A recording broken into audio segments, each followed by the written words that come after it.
You're listening to the Worldwide Sports Radio Network.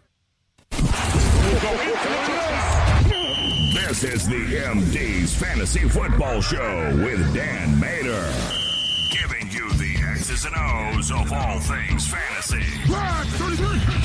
on the Worldwide Sports Radio Network. And welcome back to the show, MD Nation. We have a great one in store for you guys today as you are listening to the MD's Fantasy Football Show on the Worldwide Sports Radio Network, WWSRN, also presented to you by Belly Up Sports. As always, I'm your host, Dan Mater, and it is the first week of the Fantasy Football Playoffs, Week 14. Here we are. Here we come, MD Nation. We are on the pathway to a championship starting today. Now, where would we be in an NFL week if we did not have at least some COVID news to have to talk about today?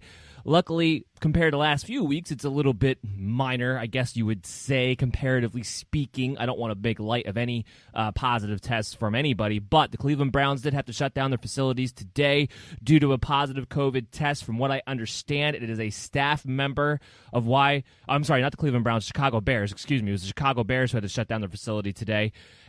From what I understand, it was a staff member. It was not a player, but these are things that are going to derail a lot of people's championships, without a doubt. The way the last couple of weeks have gone, where people have been popping up on the injury report and having to be inactive at such late stages in the weeks and setting your lineups, it looks as though you might be, really the same as it's been all season long, right? It might be coming down to who can win the war of attrition within these next 3 weeks for 99% of the leagues out there. Now, for that 1% out there that actually carries on into Week 17 for your championship weeks, or like I like to call the amateur hour leagues, don't worry, we're going to have shows for you guys today, but you're kind of the minority right now. We'll talk about you guys in Week 17, and hopefully I'll be able to bring you guys to the light as to why playing your championship in Week 17 makes absolutely no sense. But over the next 3 weeks, your biggest problem isn't going to be your opponent. Your biggest problem isn't going to be choosing the correct player at your position in your lineup. Your biggest opponent, your biggest war in the pathway to your championship run is going to be against having enough options to compensate late corona inactives. That's what it's going to boil down to. I mean, look at Tuesday's game. Dez Bryant got pulled on the practice field, on the warm-up field, heading into the game. He was warming up to get ready to play, and he got pulled then. That is how late in the game this can happen. Now, it happened to Dez Bryant, who nobody had in their fantasy lineups, but that could happen to anybody. Anybody. That's the point. Have options ready to go. And as commissioners, I know a lot of people are trying to figure out, well, if that actually happens to a fantasy-relevant player, what do we do?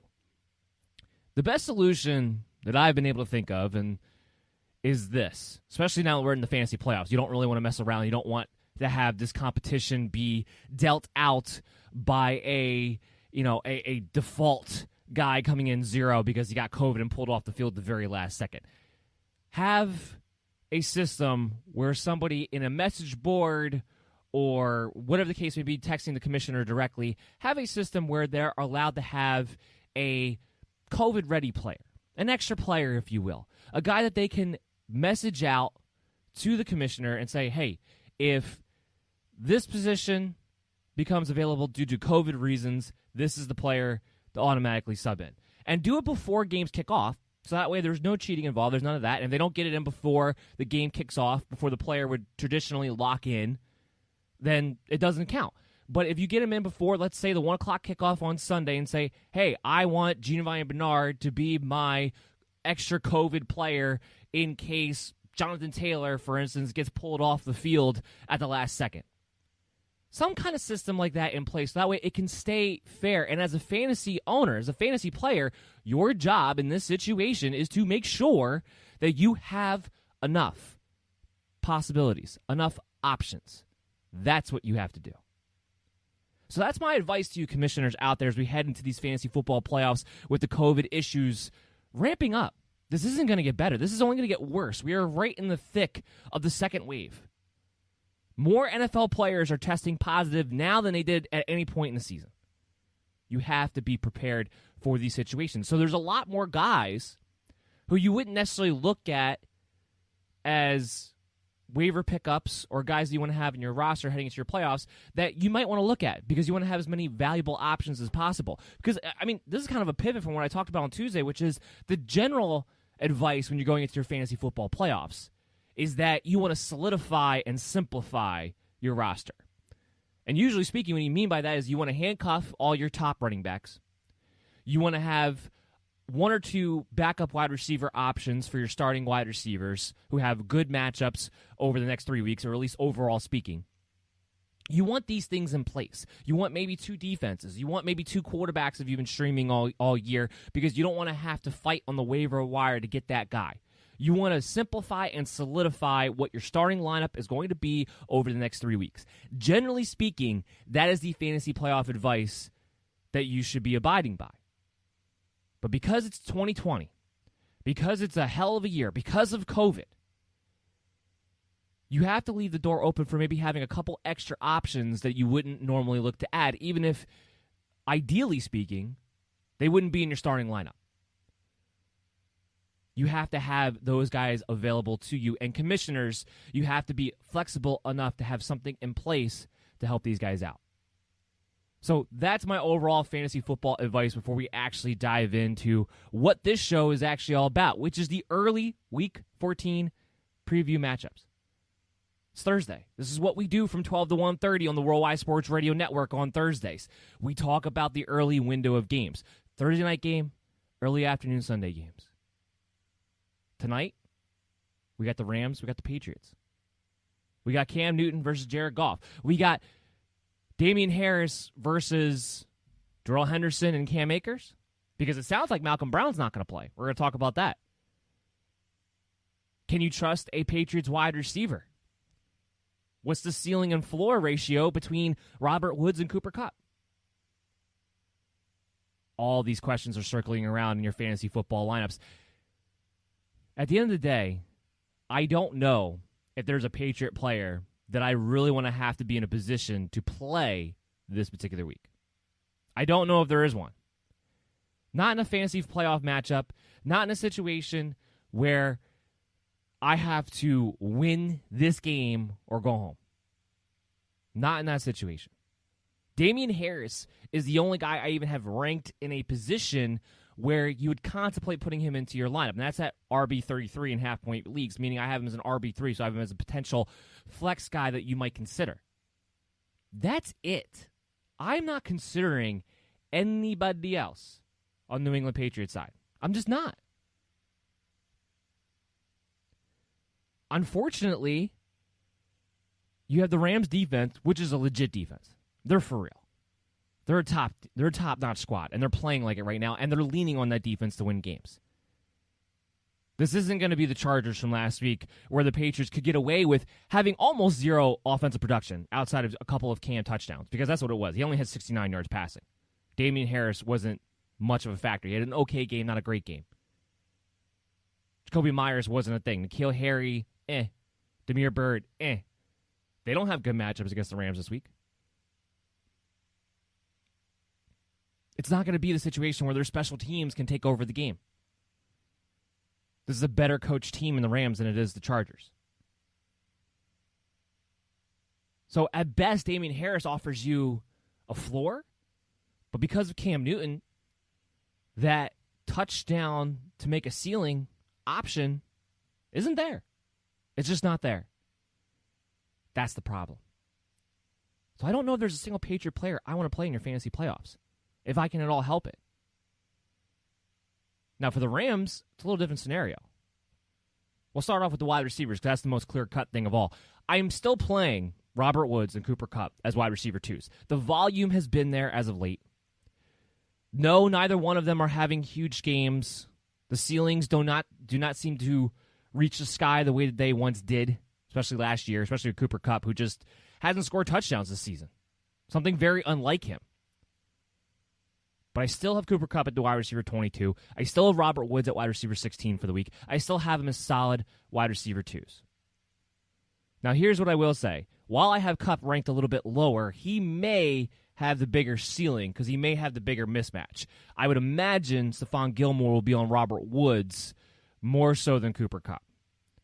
And while you look at Bill Belichick, you look at New England, and you say to yourself, well, they usually like to take away the number one option. I don't know if if you look at the target share, I don't know if there truly is a number one option with the Rams. They may not do that because Cooper Kupp and Robert Woods have been so evenly utilized between the two.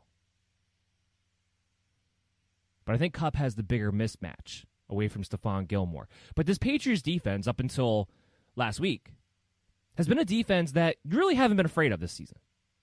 And I don't think you should start being afraid of it now. The running back scenario is what's very interesting in this game. And I'm pretty sure that I'm going to have a different take on this situation than almost anybody out there. Because everybody out there is telling you that if you're going to play a Rams running back, especially now it looks like Malcolm Brown is not going to play tonight, it's going to be just down to Cam Akers and Daryl Henderson. They all want to tell you it's Cam Akers because he had the 21 carries last week. People seem to want to write off the fact that Daryl Henderson missed a big chunk of that game due to the knee injury and wasn't 100% at any point in that game. Still came in at the end and scampered off for a 38-yard touchdown. Nobody wants to recognize the fact that without Andrew Whitworth, this offensive line creates no push. Cam Akers ran the ball for 21 times. He still only had 3.8 yards to carry. It wasn't good. He ran hard. He got in for the touchdown at the goal line. He looks like he's going to be a real deal someday. I don't question the talent at all. But the offensive line is so horrendous that there's not a lot of running room for either one of these guys. So ultimately, if I could avoid playing a Rams running back tonight, I would. Because ultimately, while I would want to own Daryl Henderson and Cam Akers, both of these guys should be owned, I'm using tonight's game in hopes that I can make it to the next round to see if I can play one of these guys next week, to see how this rotation between the two of them without Malcolm Brown can break down, and to see who's truly the lead back. Daryl Henderson's been able to practice all week. Cam Akers came out with a shoulder injury. Now, he's definitely going to play. We're not worried about that in that sense, but Daryl Henderson may be the more healthy-ish back in this game, sort of. We talked about J.K. Dobbins a couple of weeks ago and how I felt like, I was one of the few saying that just because Dobbins got 18 carries in that game doesn't mean off of one game we can suddenly crown him the lead back for that backfield moving forward when we have a season-long worth of data supporting a three-man rotation. What do we get on Tuesday when they came back off of COVID? It wasn't just a three-man rotation, it was a four-man rotation. Because Justice Hill, on every third, 5, and longer, was the passing down back. He was in there on third downs. It wasn't even J.K. Dobbins. So now, are you telling me that Dobbins doesn't even have any passing value, that it's 100% rushing value, and while he got a couple more carries than the other three, all three backs were involved? And it wasn't even a series-by-series basis. It was one snap for you, one snap for you, one snap for you, and just went down the line. The point is, it went back to a rotation. You can't base your data off of one game when you have a season-long worth of data supporting something completely different. The same thing goes with the Rams. Now, like I said, with Malcolm Brown out of the equation here, it does help solidify touches for both Daryl Henderson and Cam Akers.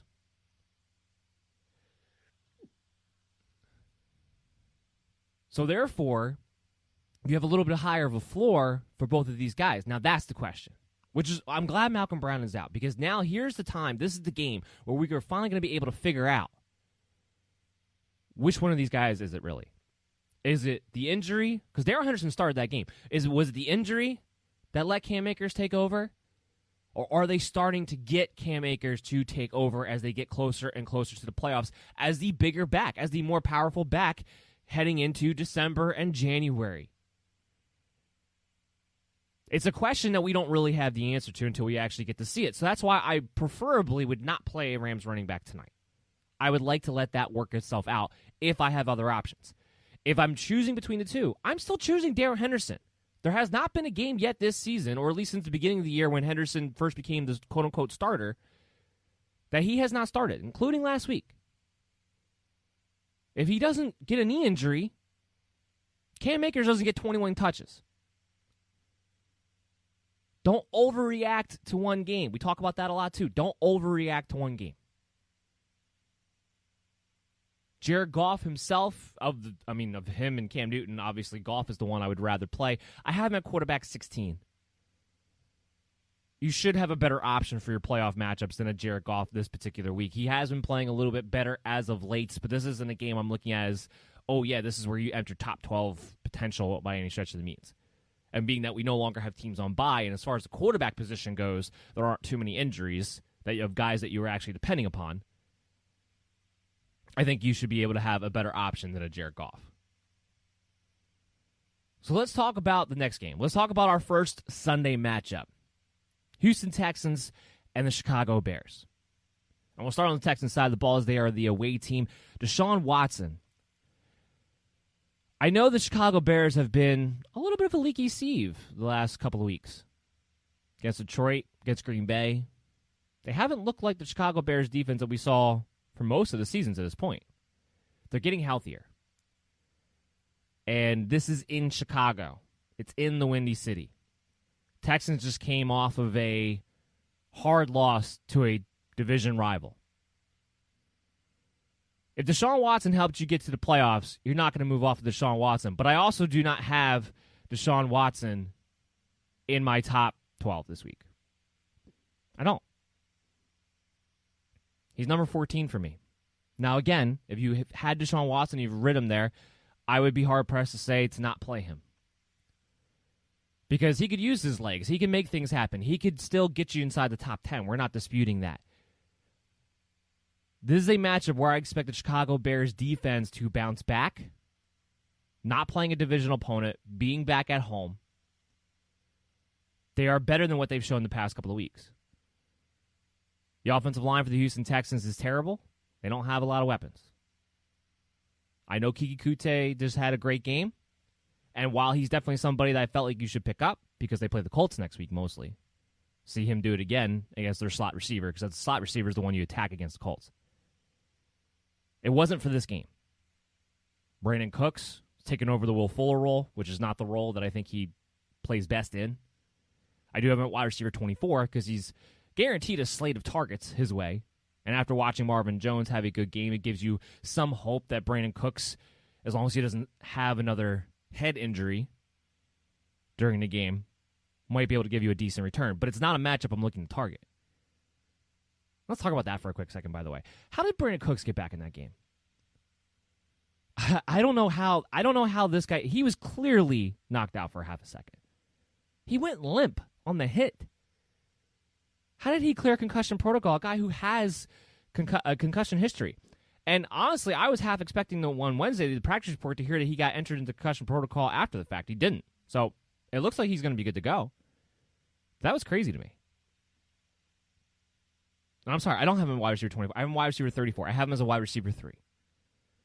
I don't think Houston's going to have a good time being able to move the ball in the cold, outside, in the Windy City, with a Bears defense that is better than what they've shown the past couple of weeks and getting healthier. I don't see it. I have low ceilings on a lot of these guys. David Johnson, RB24. He's in a situation where he's a running back that you know is going to get a particular amount of volume. You know he's going to get 16 to 18 touches. That makes you pretty much an RB2 right now. Because there aren't many running backs left. There aren't. We may not have Josh Jacobs this week. We know we're not going to have a Joe Mixon again this week. Maybe for the rest of the season. We'll talk about all that stuff later. The only Houston Texan that I'm looking to play, or excited to play, I should say, is Jordan Atkins. I have him as my 5th-ranked tight end of the week. His target share has been going up. We knew it would, especially with Will Fuller out. He has red zone capabilities, and that's the one position that Chicago's really struggled with all season long, is the tight end. The tight ends have done well. Jordan Atkins will be used in this game and could, in some senses, be the saving grace for Deshaun Watson and his floor. without counting his legs, which I think he's going to have to use quite a bit in this game to move the ball. I don't have a good feeling about Houston this week. It makes me a little leery when it comes to guys like Cooks and David Johnson and Kiki Kuti, the people that are looking to play these guys. Expect lower ceilings. Expect a bounce back from Chicago. Now, on the offensive side of the ball for the Bears, a lot of people have been asking me this week about, is Trubisky a stream? And my retort to that is no. I know it's Houston on paper. Would I be shocked if Trubisky had a good fantasy day? No, I wouldn't be shocked. Am I going to sit there and trust to play Trubisky in my first round of my playoff matchups? Absolutely not. Absolutely not. There are so many guys with such a higher floor. And because he's Trubisky, because he finds ways to turn over the ball, especially playing in leagues where it's, minus a couple points for turnovers, there's no way. There's no way there's not a better option. I'd rather have a Kirk Cousins. I'd rather have a Matthew Stafford. I'd rather have a slew of guys in front of a Mitchell Trubisky this week. I have him down at QB 20 on the week. And remember, you can always check out these rankings at bellyupfantasysports.com. We have all the scoring formats up there for you, half point, full point, standard. We talk about half point when we talk about the rankings on this show. The good thing about Trubisky, and I've talked about this over the past couple of weeks, is what he does for the guys that you actually want to depend on for the Chicago Bears for fantasy football purposes. David Montgomery. He's an RB1 in my eyes this week. First of all, it's not just Trubisky with David Montgomery over the past couple of weeks. Since he's come back from the injury, he's simply running harder. He's running like a guy who has a fire under his seat. And I don't know if he suddenly woke up, smelled the coffee, and suddenly realized, like, hey, you know what? If I don't do something this year, Chicago's going to move on. And if Chicago moves on, because he's been thoroughly unimpressive, the odds of another team giving him a shot at actually being their bell cow running back are going to slide out the window. And all of a sudden, he's running like a guy who knows his career as a starting running back in the league is potentially on the line. And then having Trubisky, which you can run the RPO options off of, which create lanes because you have to account for his mobility, have been opening up some holes that the Bears' offensive line with Nick Foles wasn't being able to open before. Plus, it's Houston. We all know Houston's a magical land for running backs to go play against. David Montgomery's an RB1 in my eyes. I have him as RB6 on the week. Should also give you a hint, if you're playing DFS, David Montgomery's probably a good value for you this week. Allen Robinson's a wide receiver one for me this week. I got him at wide receiver 5. He's getting targeted in the red zone more frequently since Trubisky has taken back over. He's getting targeted in general more frequently since Trubisky is taken back over, and he's actually getting targeted where it matters. Places where he can actually catch the ball. Where Nick Foles is just throwing it up in the double coverage. Against Houston. Robinson's been coming on strong as of late. Love me some Allen Robinson this week. So, when it comes to Trubisky, it's good because now David Montgomery is returning the investment that you had in him, which has been frustrating all season long. While he's been an RB2 all season long, it's been like banging your head against the brick wall because it's been the most boring RB2 performance the entire season because there's been no ceiling, no pops, but at the same time, he always does just well enough that you can't bench the guy. But now, all of a sudden, the last 2 weeks, he's had RB1 performances. He's in line as long as Trubisky stays starting quarterback, and it's so key that he does. David Montgomery's in line to finish out the rest of the season as an RB1 each and every week because of the schedule that they have in front of them. Same thing goes for Allen Robinson. So that's where it's important. Anybody else outside the Chicago Bears, I'm not too interested in. The only note that I want to make to you guys is that when it comes to the tight end position, Colt Mccoy is now the lead tight end. It's not Jimmy Graham anymore, in case you missed the memo. It was a couple of weeks ago where he outsnapped him. This past week, he outperformed him, got into the end zone. It's clear they're trying to get Colt Mccoy to develop as they move into next season.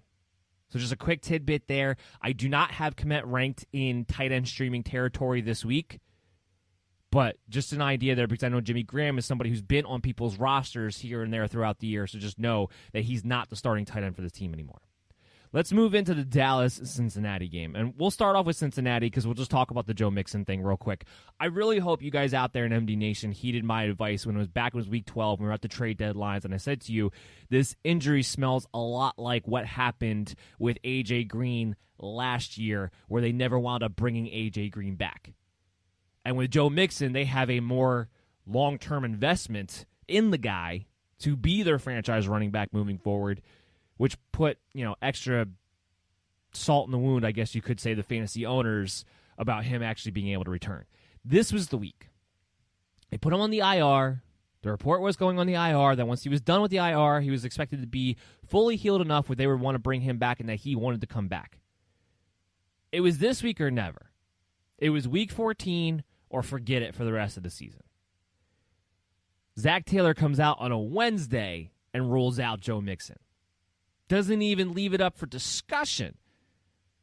Doesn't even wait to see how the practice week goes. Came out right away. Bam. Joe Mixon's out.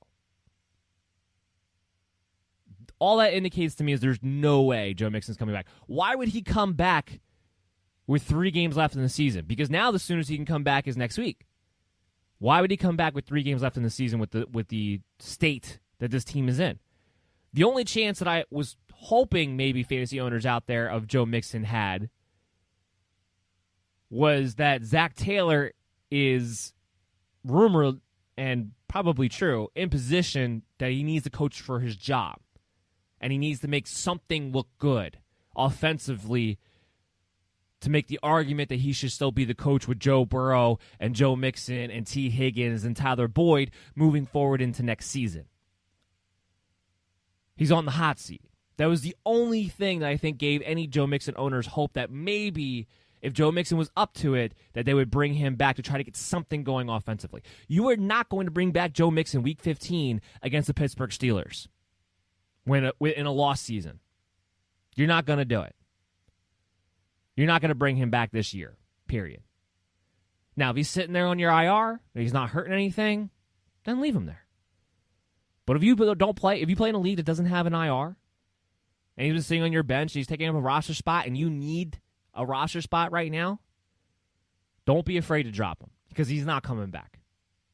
Don't be afraid to drop him. Now, what does that mean for Giovanni Bernard? I know everybody just watched that game on Tuesday, and they just watched the Baltimore Ravens run all over the Dallas Cowboys. I'm hoping that we can all agree and have the common sense to recognize that the Cincinnati Bengals are not the Baltimore Ravens. That offensive line, especially now with minus Jonah Williams, is so horrendous, which is a big reason why Giovanni Bernard's done literally nothing. Except for the first 2 weeks that he came in for Joe Mixon. That's it. Outside of that, nothing. Now, we also have the element of what's going on at the quarterback situation. We do not believe at this point that it's going to be Brandon Allen. It should be Ryan Finley as the starting quarterback right now because of the injury to Brandon Allen at the moment. That's what we're anticipating anyway. We'll get more clarification, but that's the way it's trending. Ryan Finley, the only good thing I can say that he brings to the table is the fact that he will check the ball down to Giovanni Bernard. It's the only good thing I can say. It doesn't help the running game. Bernard's still going to be wildly inefficient. He's going to be a guy who gets 12 to 13 carries and still go for maybe 40 yards.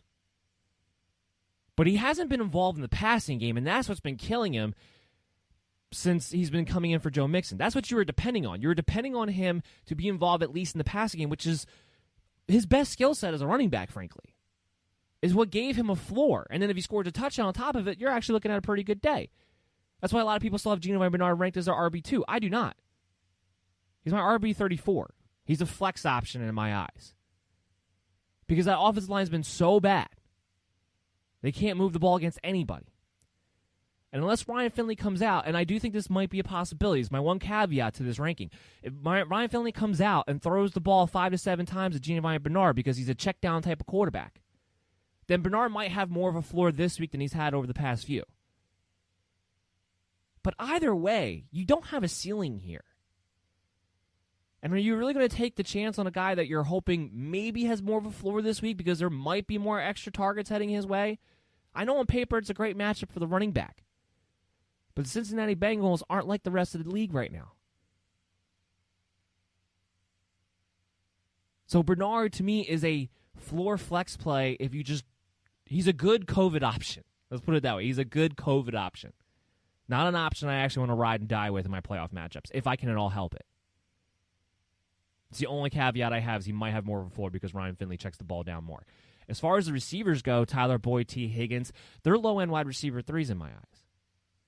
Boyd a little bit more so. Finley already kind of has a rapport with Boyd going back to last season. Again, being a short check-down type of quarterback, he's going to hit the slot receiver more times than not. It really hurts T. Higgins. It really hurts T. Higgins. Because those deep throws aren't going to be there. Those perimeter throws aren't going to be there as in abundance. Will he still get 5 to 8 targets? Yeah, probably. But they won't be good 5 to 8 targets. They won't be true 5 to 8 targets. There'll be 5 to 8 targets heading in his direction either as bubble screens or sailing over his head down the line of scrimmage.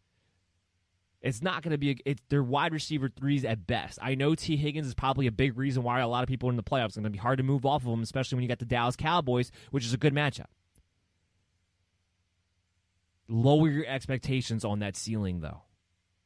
And even Boyd, I have him at wide receiver 35. I have T. Higgins at wide receiver 38. So T. Higgins, I actually have him as more of a high-end wide receiver 4 heading into this week. I don't care as the Dallas Cowboys. I don't want to trust the Cincinnati Bengal offense. It just continues to get worse each game with each injury. I know Boyd had the big play last week and then got himself ejected. Like I said, Boyd's the only wide receiver that I would think about playing because the targets might be there in half-point, full-point PPR leagues. In the standard leagues, I'm not touching these receivers. As far as the Dallas Cowboys side of things go, Ezekiel Elliott, he actually impressed me against the Baltimore Ravens. No Zach Martin. The Ravens had Campbell and Brandon Williams back, although it clearly looked like Campbell was not close to being 100% yet. However, he still had some success running the football, and I would say more success than he's had consistently over the past 8 weeks. So I have him as RB11 this week. I have him as the low-end RB1 in those 12-man leagues. It's the Cincinnati Bengals. It's going to be a much easier matchup than what we saw against the Baltimore Ravens. And even though Tony Pollard was involved to some degree last week, Ezekiel Elliott still got his touches. I don't see why he doesn't again this week.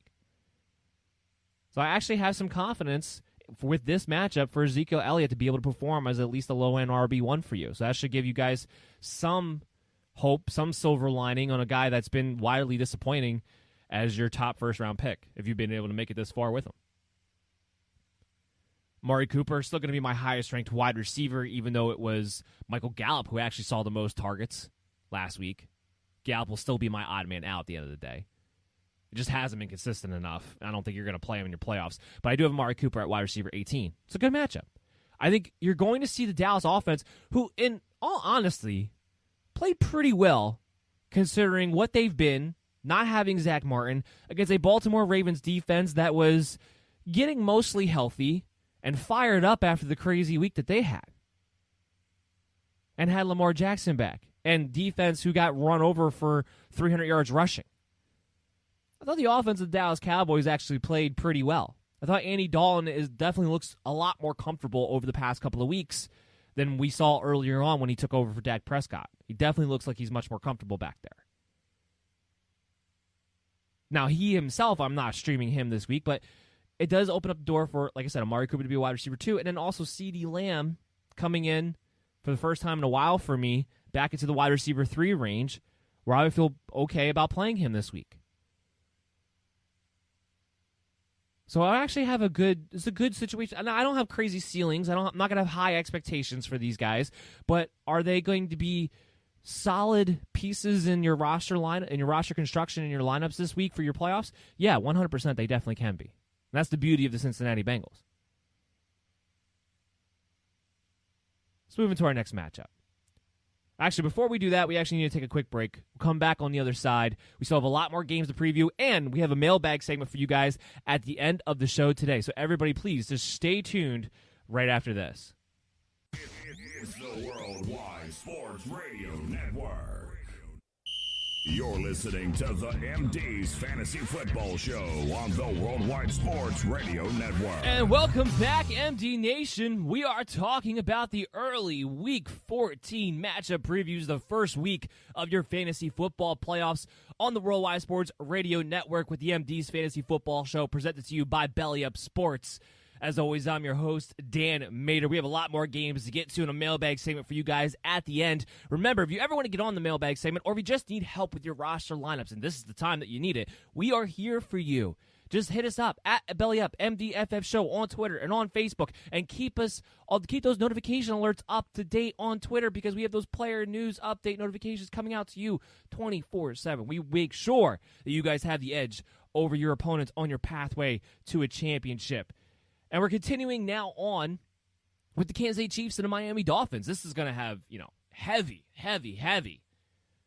fantasy football matchups in this game. Let's start off with the Kansas City Chiefs, shall we? Let's talk about Tyreek Hill. I'm a little worried about Tyreek Hill because of what Kansas City Chiefs did with CEH last week. It sounds like Tyreek Hill might have whatever it is that Clyde Edwards-Helaire had a week ago. It was a stomach virus, flu, whatever it is. He missed his practice yesterday with an illness. Luckily, I don't want to say luckily, but silver lining-wise overall, at least it's earlier on in the week where Helaire, I believe it popped up on Thursday was the first day. So at least we know about this a little bit earlier on. Perhaps Hill will be more recovered than Helaire was. I remember Helaire recovered enough for them to at least activate him onto the roster come Sunday night. I know he screwed a lot of people. I get it. Here's what I'll also say. If Tyreek Hill's activated, they ain't going to just leave him on the bench the way they did Helaire. He's not going to Tyreek Hill won't be activated for insurance purposes. Okay? That won't happen. It's a little bit different with Tyreek Hill. So it's something that we have to monitor because we just kind of saw a bunch of fantasy owners get completely burned last week by how they handled Helaire's flu issues. But again, if Tyreek Hill's activated, he's in your lineup. They're not going to treat it the same way. I guarantee you they're not. Hopefully, though, it won't come down to that. Hopefully, by Friday or Saturday, we hear that Hill felt well enough to get out there on the practice field, at least on a limited basis. And I'm assuming that he will. Because, get this. Against Miami Dolphins, which is not a bad defense, I have 3 number 1 guys ranked on the Kansas City Chiefs. Patrick Mahomes is my number 1 ranked quarterback. Travis Kelce, my number 1 ranked tight end. Shouldn't come as a shock to those two. But Tyreek Hill, my number 1 ranked wide receiver. He is healthy this season. And what I mean by that is, the last couple of years, last year we know he missed 6 weeks. He was dealing with the shoulder injury. And then the years before that, he would miss games here and there with a soft tissue injury. He's been healthy this season. No soft tissue issues. No shoulder issues. And you see it in his play. Tyreek Hill's always been the cheetah, right? He's always been quicker than everybody else in the field. He's on another level this season. It looks like you can't even get within the guy's bubble. That's how fast he looks. That's why he's been consistent this year. This is the first year that I can remember that Tyreek Hill has been consistent every single week. He's always been a guy that's been a wide receiver 1, but there's always been some boomer bust element to his game. Not this year. Double-digit targets. Lighting it up. Even last week, which will go down as probably one of his worst fantasy weeks of the year. It was all because he had 2 touchdowns taken away. 1, because he didn't realize he caught the ball in a crazy catch. And 2, he had a big 50-yard touchdown taken away on a penalty. So even last week, he should have went over 100 yards and 2 touchdowns. He's on a different level this season. And I might have him as the wide receiver 1 the rest of the way. The rest of the way. 3 number 1s on 1 team. Kansas City Chiefs offense, they're back to what they were a couple years ago. And what's nice is that a couple years ago, like I said, Tyreek had a little bit boomer bust element to his game. They were getting Sammy Watkins more involved a couple years ago. This year, it's all about the trio. It's all about Mahomes and Hill and Kelsey. You know where the targets are going. It's double-digit targets every week for Hill and Kelsey. Sprinkle in everybody else. Watkins will get 6 to 7. Marcus Robinson will get 4. Hardman will get 2 to 3. And then the running backs as a unit might get 5 to 7, which they're rotating through as well. Let's talk about the running backs. Let's talk about Clyde Edwards-Helaire. Got him at RB16 on the week. Some people seem to they're so hurt and so burned by last week that they don't even they're almost don't want to play him, which makes no sense to me. He's better now. He's not sick anymore. He's not an insurance policy by role, by job description. That's not what he is. He's the starting running back at the Kansas City Chiefs. He's RB16 for me this week. You can run on the Dolphins. More importantly, screens should be available against the Dolphins. Because Brian Flores has been so aggressive, mostly because they have to be on defense, because they don't have a natural pass rush. They have a pass rush that's generated by blitzing, by pressure, but they don't have a natural pass rush that they have to drop back and play zone coverage. Hopefully, if you're the Miami Dolphins fan, they're not going to change their game plan because they're playing the Kansas City Chiefs. Because if they do, they're going to get lit up. I know blitzing Patrick Mahomes doesn't always work out. It's better than sitting back on your heels and just waiting for him to pick you apart. It really is. However, if they stick with what their game plan has been for most teams this season, which is to be aggressive and to blitz, there should be some big screens available to Clyde Edwards-Helaire this week. I think we might see one of his better passing outputs this week than we've seen in a while. And the Dolphins are a team that you've been able to run on this season. I think the biggest obstacle in his way from having a really, really good performance is the fact that it's Patrick Mahomes and Andy Reid and the Kansas City Chiefs, and that's offensively, at the end of the day, what they're going to be, what they want to do. So will they at least make the effort to give CEH, 16-plus carries, 18 or more opportunities altogether? I think that's more of the obstacle than who he's playing or what he's done this season. I'm playing Clyde Edwards-Helaire in my lineup. Playing him with the expectation that he'll be a solid RB2, but he does have a ceiling because this team just puts up points. And Le'Veon Bell had his chance last week to be the guy, and it wasn't overly impressive. It wasn't overly impressive. The Miami Dolphins side of things. I like Myles Gaskin a lot. Myles Gaskin, I have him as a very solid RB2.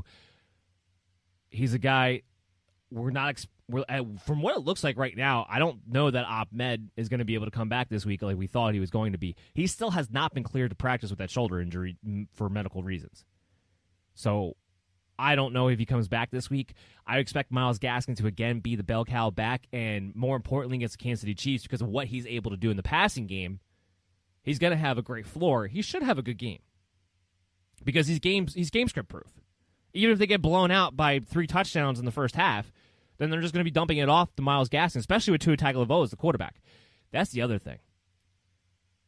I really am curious to see if Tua is the starting quarterback all the way through this game.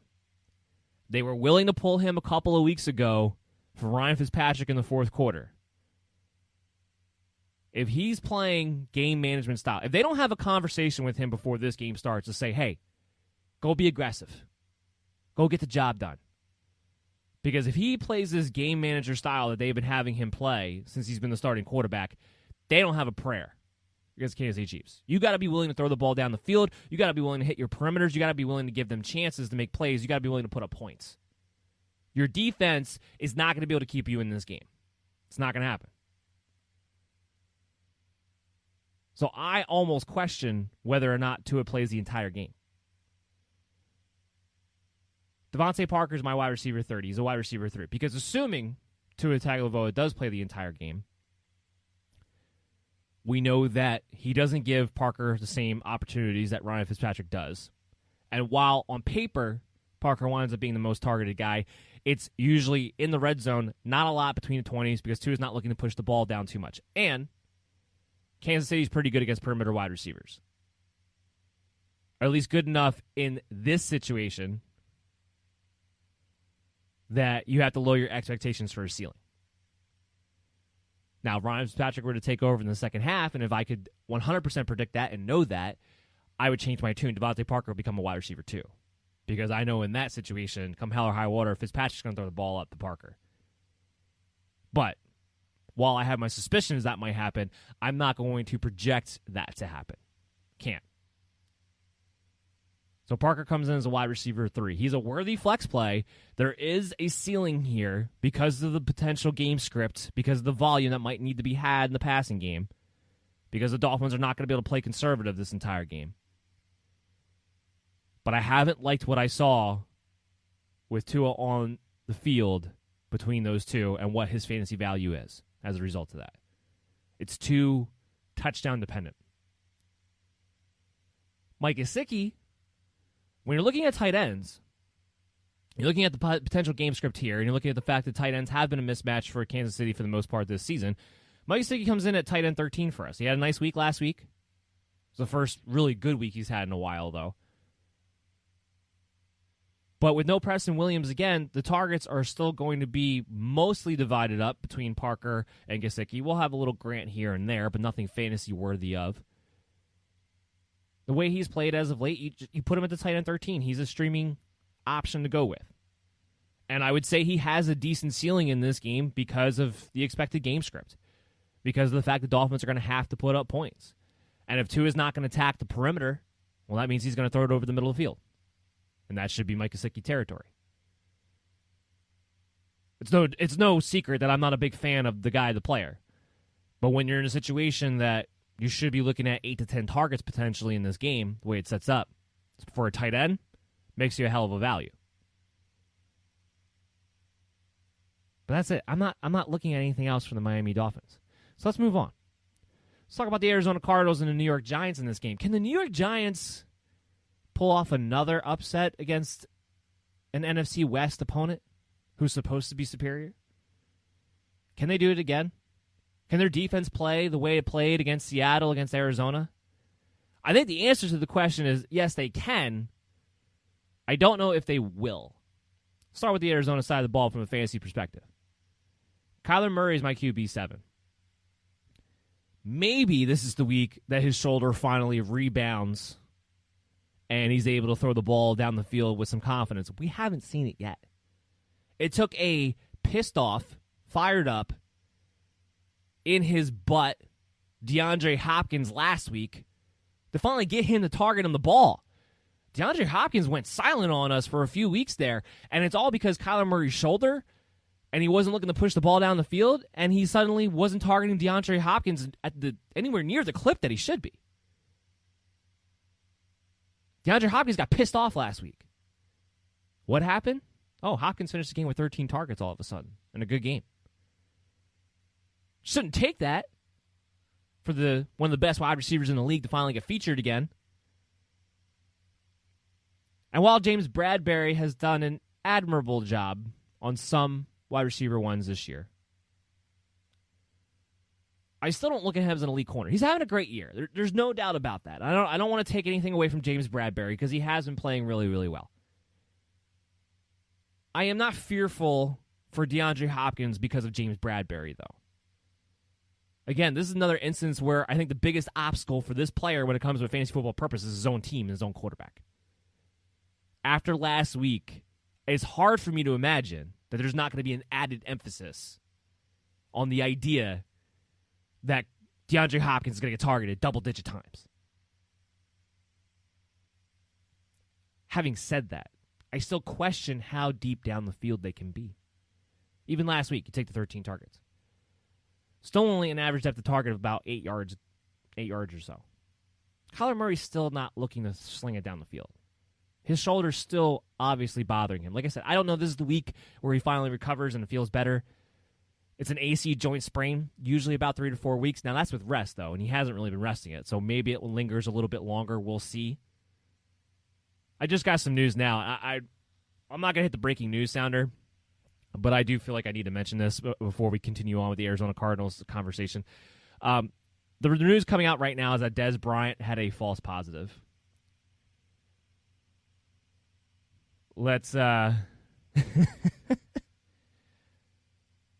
take that in for a moment.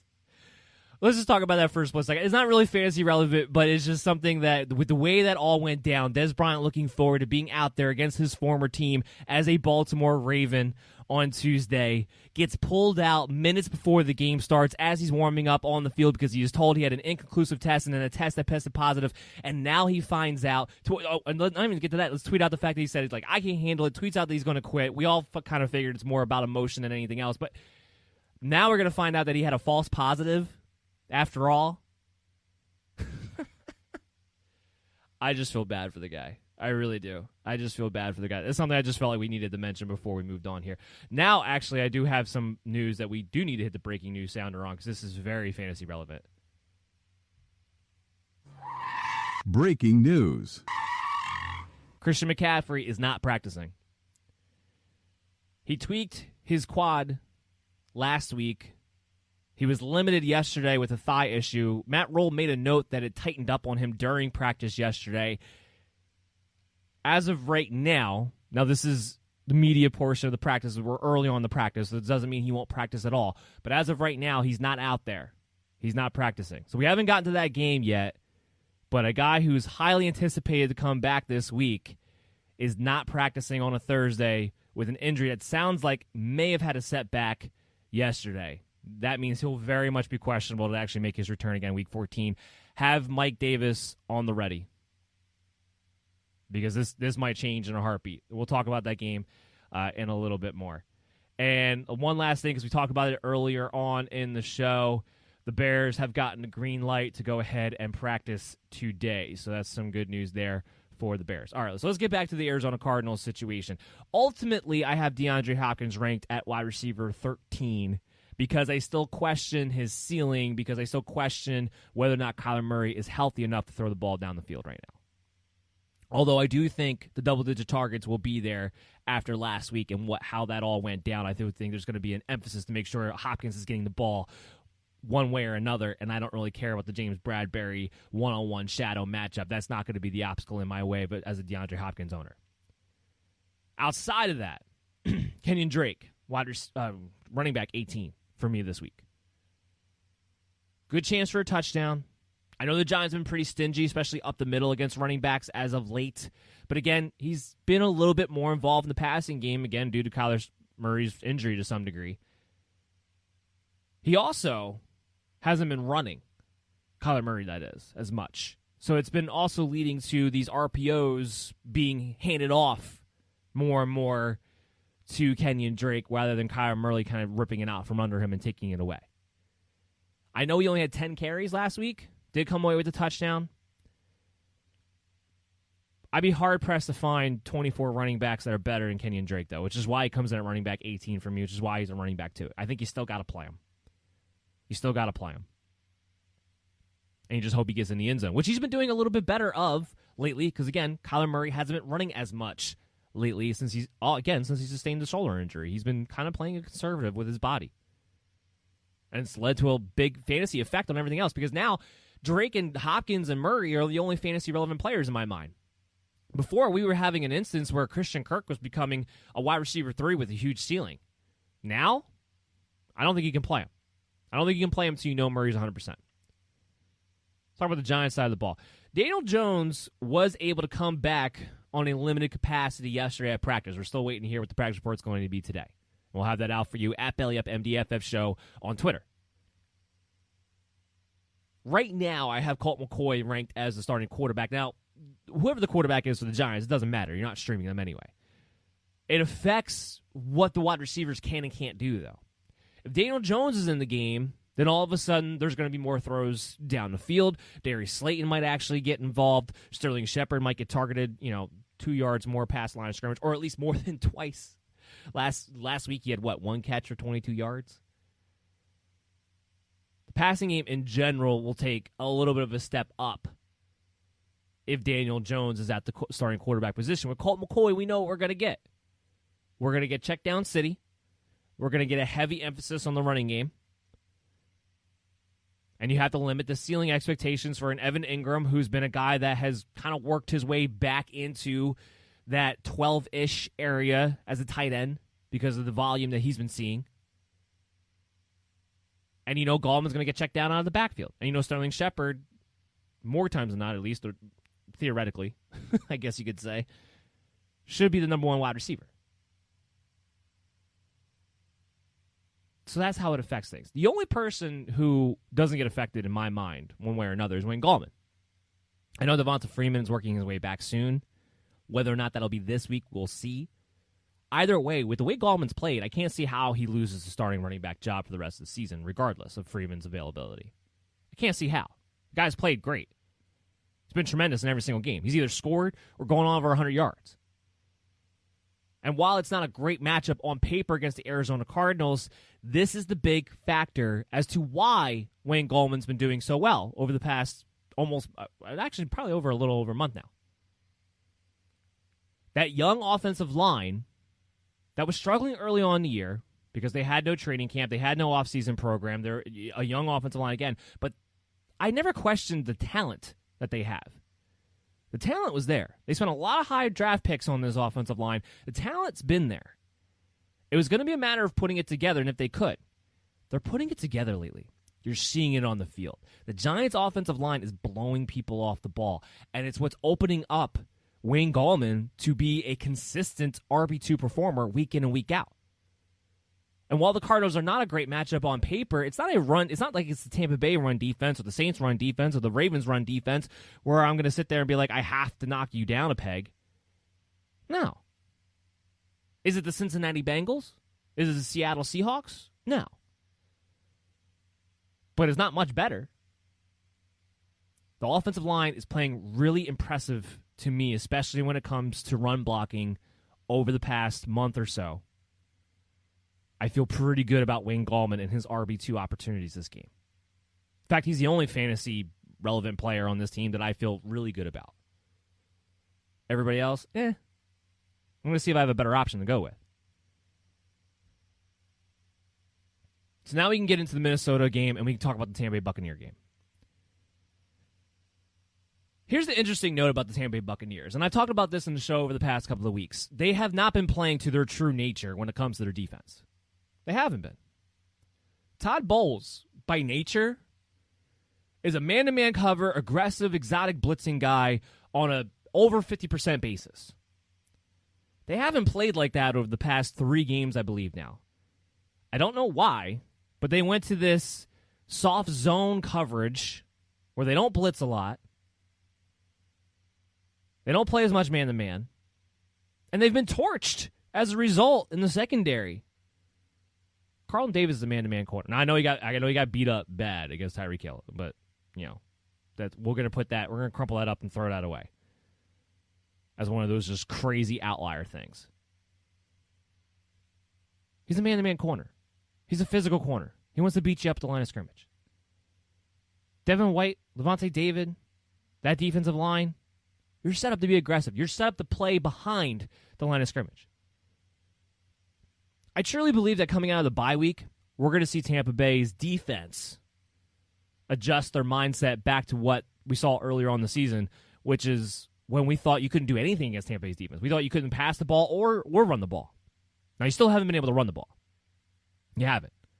And as for Dalvin Cook is in, I think, for a heck of a... I have Dalvin Cook ranked at RB5.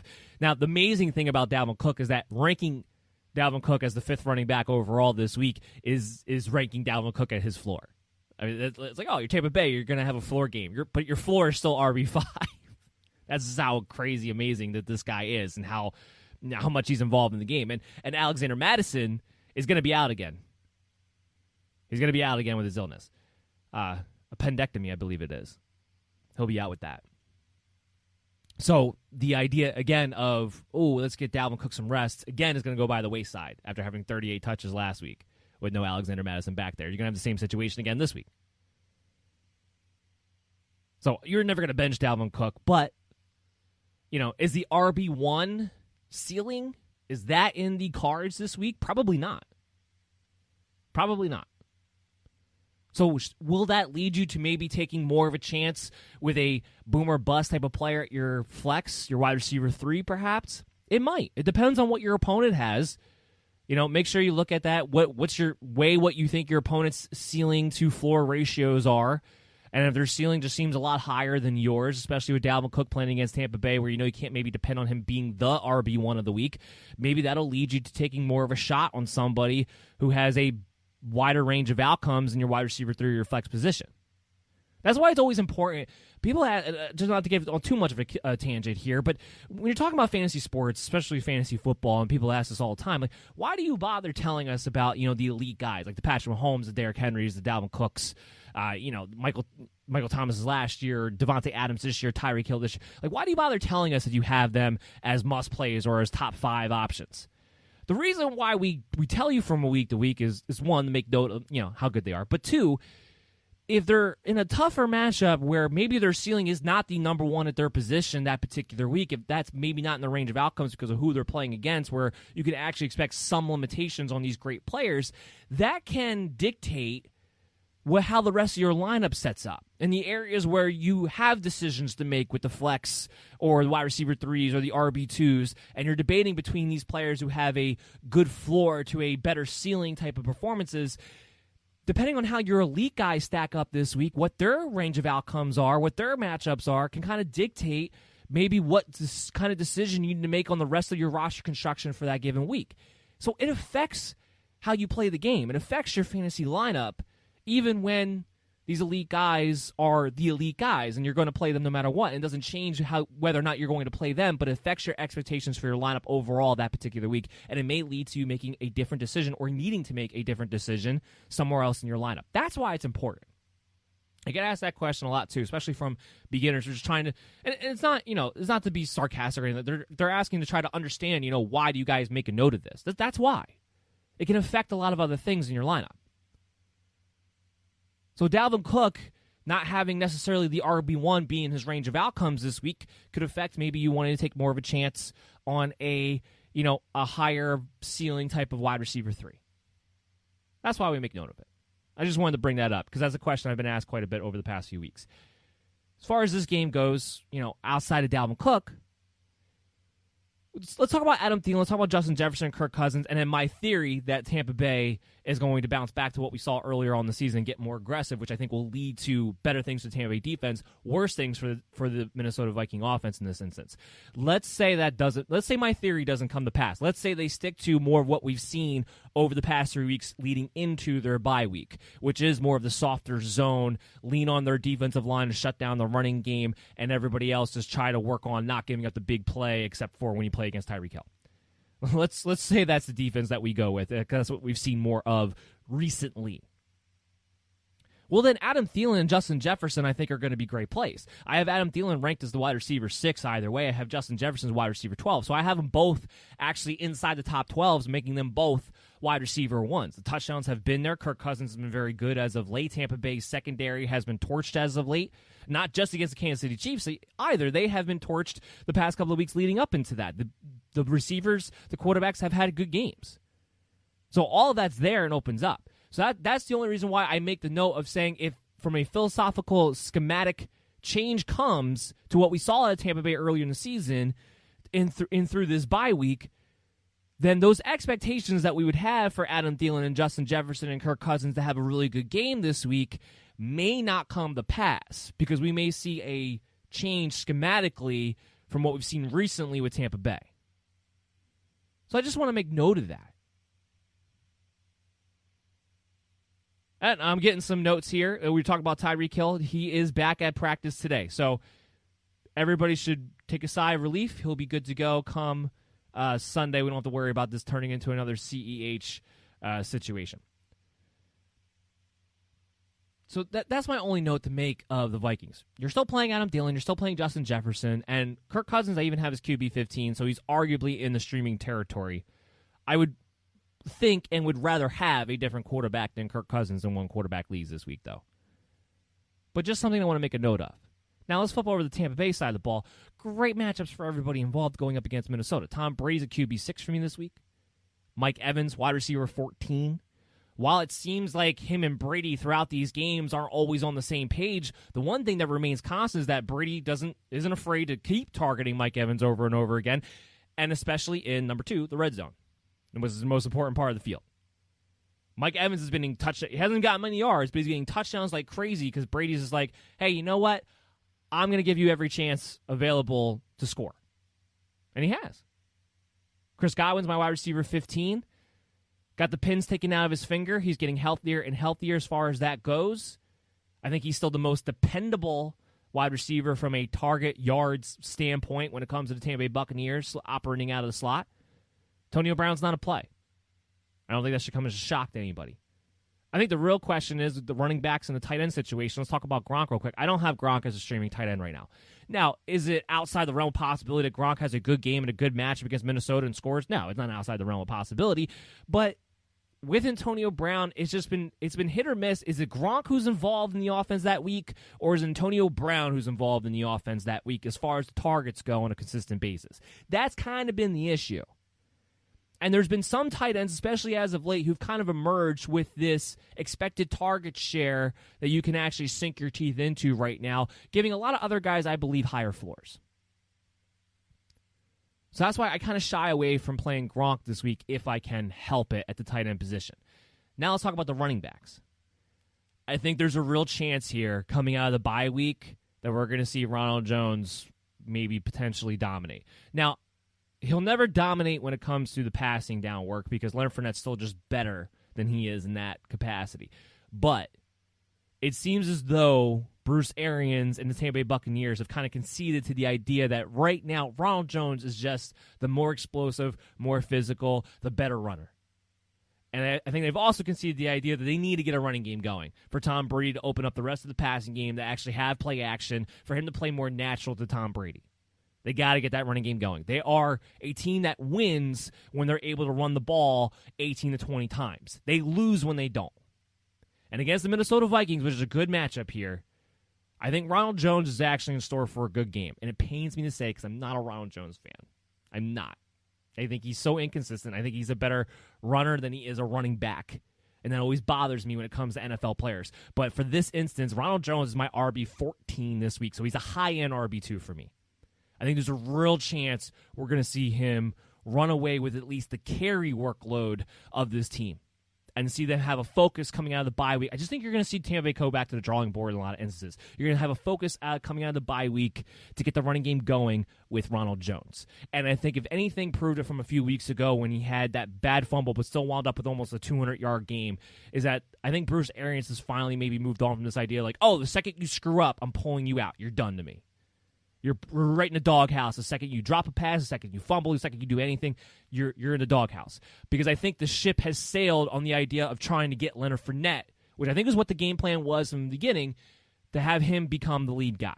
I think the ship has sailed on that because he just hasn't been able to get it done as far as being a running back goes, as far as being explosive goes. Ronald Jones is the more explosive player. So I think there's a real chance we see a good game here out of Ronald Jones. I feel pretty confident. And I especially like his ceiling coming into this game against the Minnesota Vikings. We got a quick break. We got a couple more games to get to and a mailbag segment to close out the show. So everybody, please stay tuned right after these messages. It's the Worldwide Sports Radio Network. You're listening to the MD's Fantasy Football Show on the Worldwide Sports Radio Network. And welcome back to the show, MD Nation. You are listening to the MD's Fantasy Football Show on the Worldwide Sports Radio Network, WWSRN, also presented to you by Belly Up Sports. I'm your host, Dan Mader. We've been talking about all the early window matchup games for Week 14, your first round of your fantasy football playoffs. We got a couple more games to talk about, and of course, we have the mailbag segment for you guys.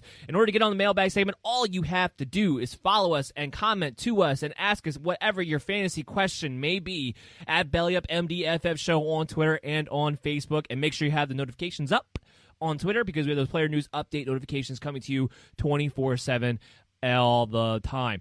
Of course, we have the rankings for you guys as well. Make sure you check that out before the game tonight, and they'll be updated for you guys all the way through the weekend up until Sunday morning. BellyUpFantasySports.com. We have all the scoring formats up there for you as well. Just go to the rankings. Dan Mader, Ryan Hicks, Chris Pinto. We're all up there. You can go check any one of us out for this show's purposes. Of course, I would prefer if you check me out. Of course, Dan Mader.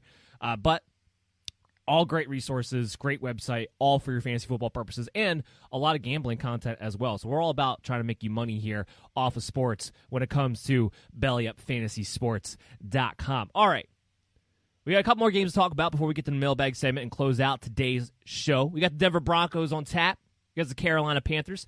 Let's start off with the Carolina Panthers side of the ball because we had to break that news earlier on the show about Christian McCaffrey not being seen at practice at the moment. I want to stress that right now it's only the media portion of the practice. It doesn't mean that he can't practice when they go behind closed doors, but it's usually an indication at the very least the player will be no better than limited. And because this was an injury that seemingly had a bit of a setback yesterday, there's a decent chance he does not practice today. He doesn't want to practicing today. He's a real question mark heading into Sunday.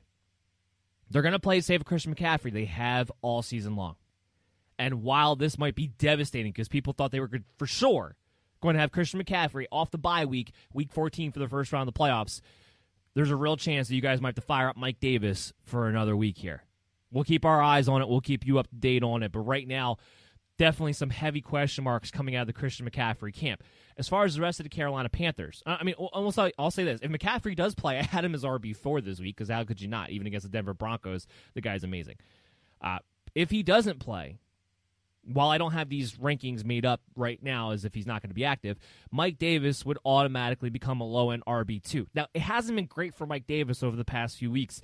The magic of his run had kind of worn off a little bit here. And the Denver Broncos are not an easy matchup when you're trying to make things happen between the tackles. Now, with Mike Davis, does he always have that floor that establishes the RB2 because of what he can do in the passing game? 100%.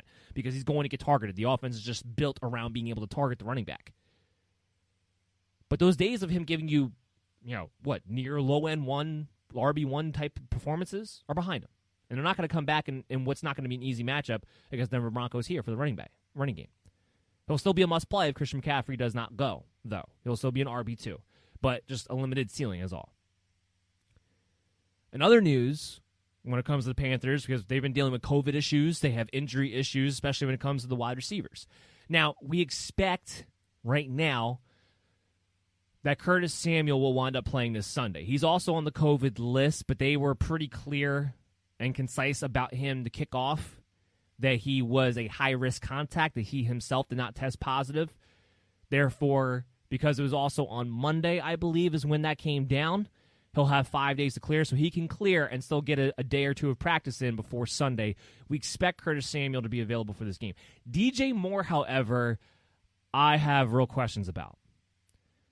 Let's go back a couple of weeks to the Adam Thielen situation where it came out immediately that he tested positive.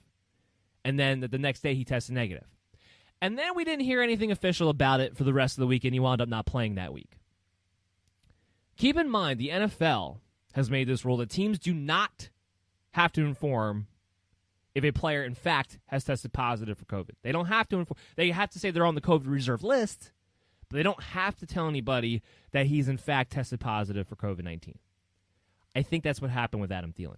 Because here's the thing. If you test positive for COVID-19, you have to be in quarantine for 7 days. I mean, we should all be well-versed in this over the past few weeks having to deal with the Baltimore Ravens and all the issues that they had. And they actually announced all their guys that tested positive, whether they tested positive or not. They did make the announcements on that, so we had a clear, concise idea. With Adam Thielen, they tried to kind of keep it from us. And Mike Zimmer would be like, we're not sure if Adam Thielen's going to play. They knew the whole time he wasn't going to play that week. They knew the whole time.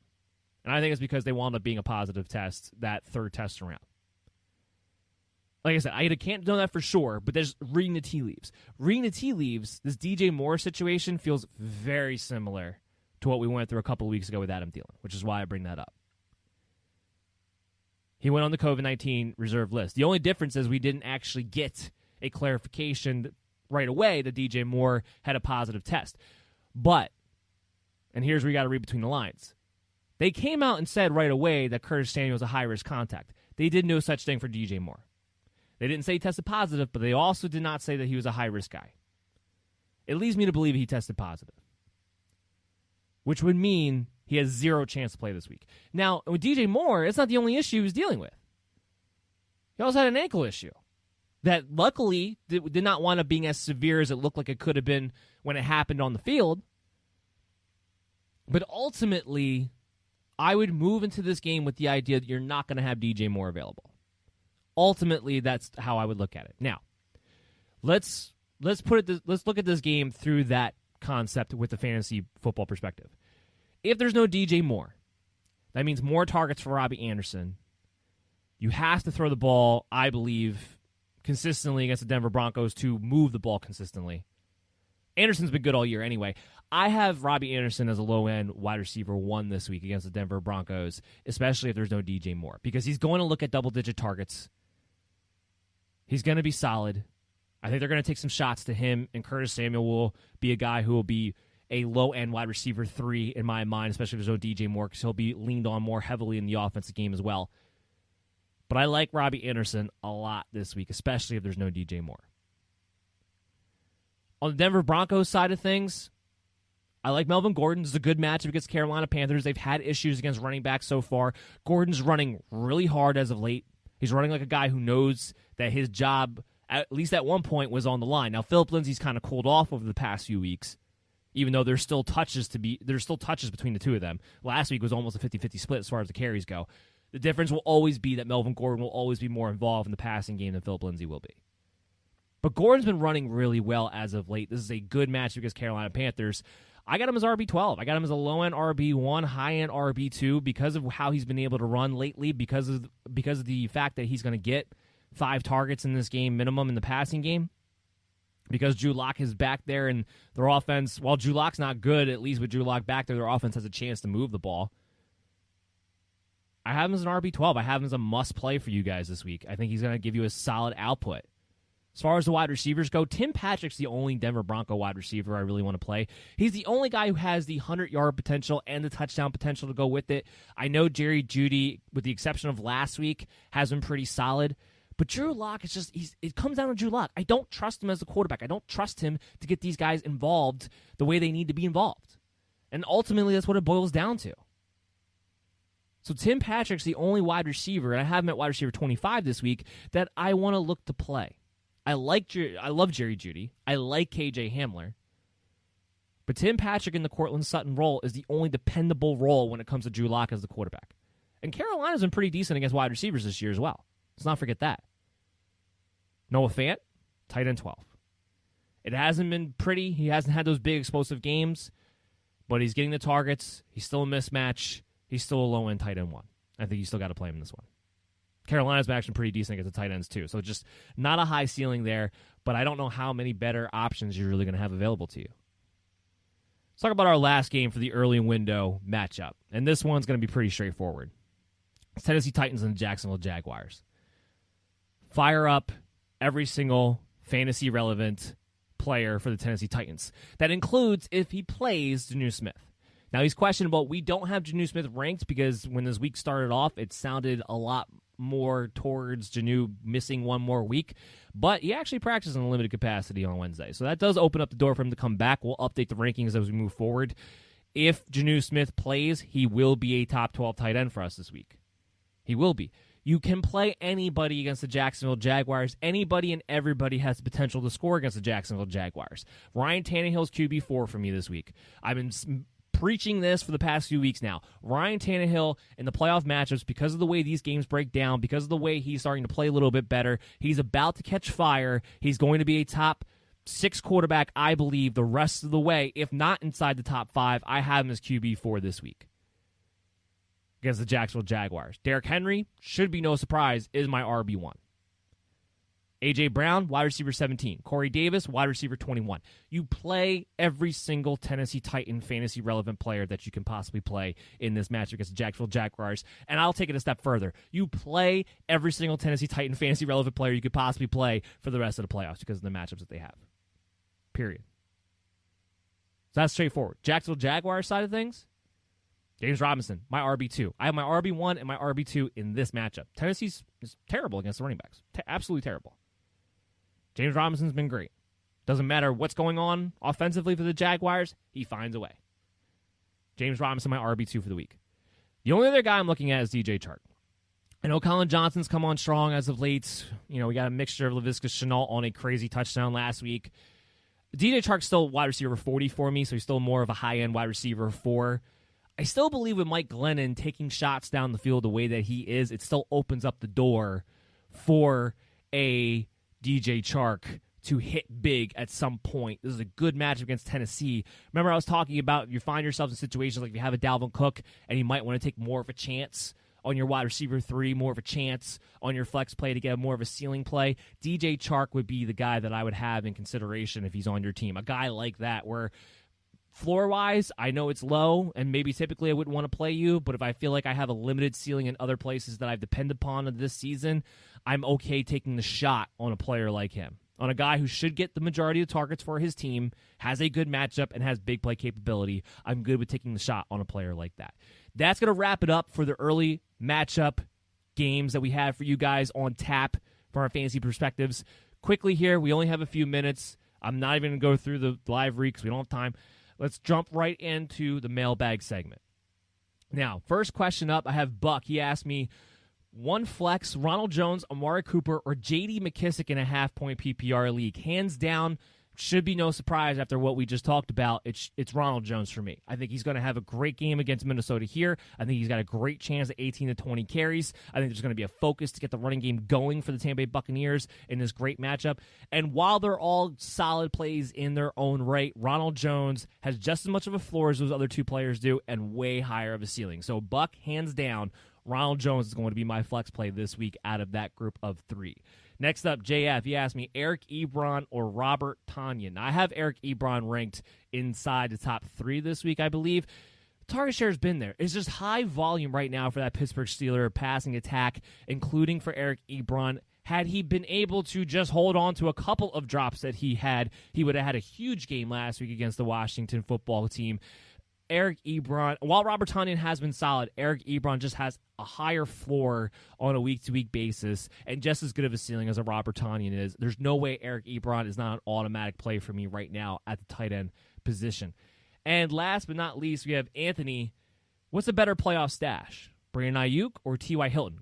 Great question. Great question because T.Y. Hilton, he's back from the fantasy graveyard. He's actually fantasy relevant again with the past 2 weeks that he's had. 2 touchdowns in a row, just lit up the Houston Texans, has a great matchup here against the Raiders, has another great matchup next week against the Houston Texans, and then you have Brandon Ayuk coming off of injury, going back and inserting himself, getting just as many targets as Deebo Samuel, and looking much better at that. 5 catches, 95 yards, a touchdown, should have been 2 touchdowns had Nick Mullins actually hit him in stride.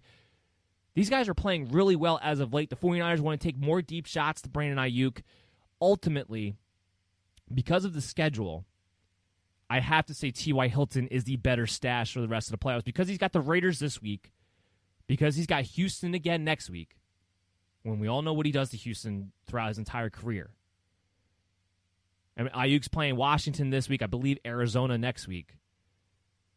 I would have to lean toward T.Y. Hilton. While I trust Brandon Ayuk's role within that offense a little bit more, that I know no matter what the situation is, he's going to either be the most targeted receiver or the second most targeted receiver on his team, where the Colts have been a headache trying to figure out who's going to get the ball on a week-to-week basis. Because they're playing T.Y. Hilton more in a diverse role, meaning he's lining up at the perimeter, he's lining up in the slot more, where early on in the season he was just running goes on the perimeter. That's all he was doing. That's why he was left for dead, essentially. They've changed up the game plan since then to try to get him more involved as they move closer into the playoffs.